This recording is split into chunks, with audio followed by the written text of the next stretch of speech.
guys, in this video we're going to do questions 28 and 29. Question 28 says find the slope of the line graph below. Now when we want to find the slope, you need two coordinates.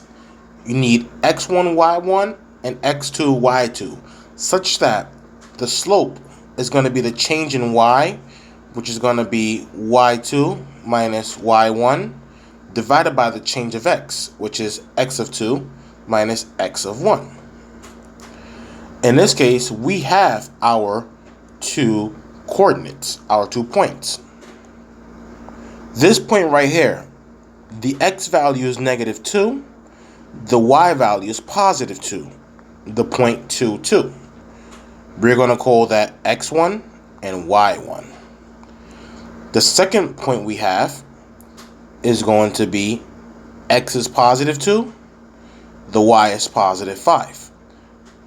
That's the point 2, 5. X of 2, y of 2. Now, we can substitute that into the slope formula and find the slope of that line. So our slope is equal to y2 minus y1, so it's going to be 5 minus 2, divided by x of 2, which is going to be positive 2, minus x of 1, which is going to be negative 2. So 2 minus negative 2. Once again, do not drop the negative sign. In my denominator, two negatives next to each other makes a positive. In my numerator, 5 minus 2 is 3. 2 plus 2 is going to be 4.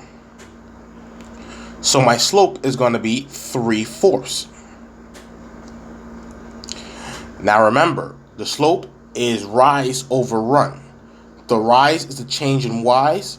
The run is the change in x. From the first point to the second point, I'm going to move up 3 units. And then I'm going to run to the right 4 units. And when I do that, I get to the second point. That's another way to determine that my slope is 3/4. You can look at it in that sense as well. If you're going up, the change in y is positive. If you're going down, the change in y is negative. If you're going to the left, the change in x is negative. If you're going over to the right, the change in x is positive.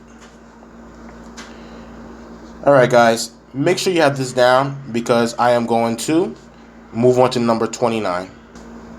Alright, moving on. Now, number 29.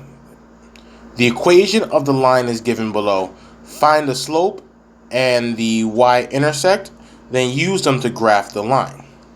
Alright, let's first activate our ScreenWrite once again. And what I'm going to do is, we're going to find the slope and the y-intercept. To find the slope and the y-intercept, we must transform. We must change this standard equation of a line to its slope-intercept form. In the form of y equals to mx plus b, where the m is your slope and the b is your y-intercept.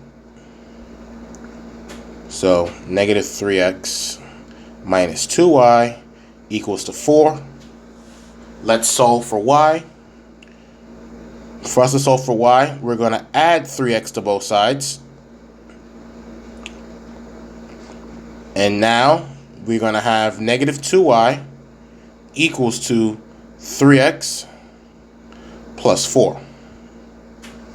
To get y by itself, we're going to divide every term by negative 2. Divide negative 2 to both sides.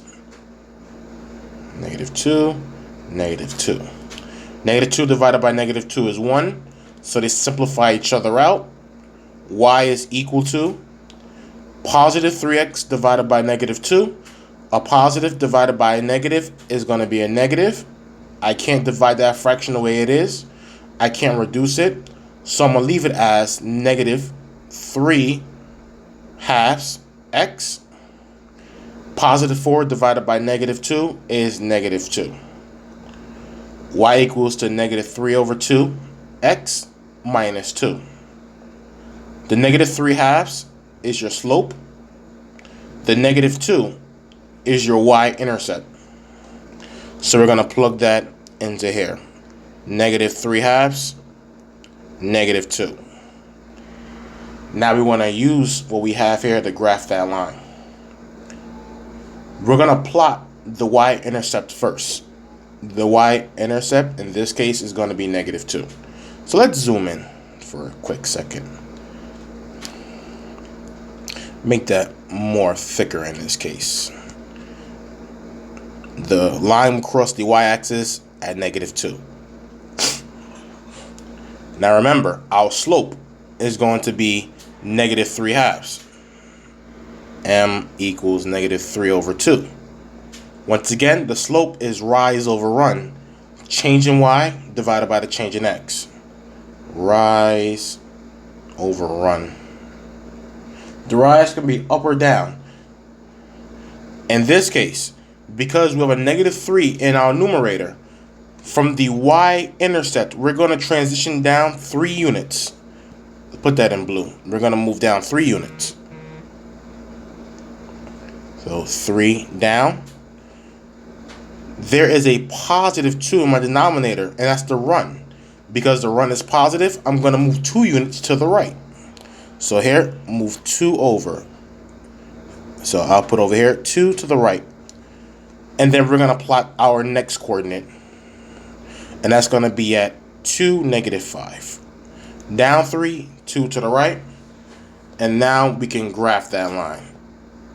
I'm going to graph it in red. Now, I can't graph too well, so please don't make fun of me. But if you do, I wouldn't even know, because you're behind a computer screen. Alright, doesn't look too bad. Once you have at least 2 points on Alex, you can graph the line. I put arrows at the end to symbolize that it's continuous. And that's your graph. That is the answers to question number 29. Alright guys, hope you enjoyed this video. Hope it made sense. Hope it actually helped you on how to approach a problem like this if it appears on the final exam. I'll see you guys soon.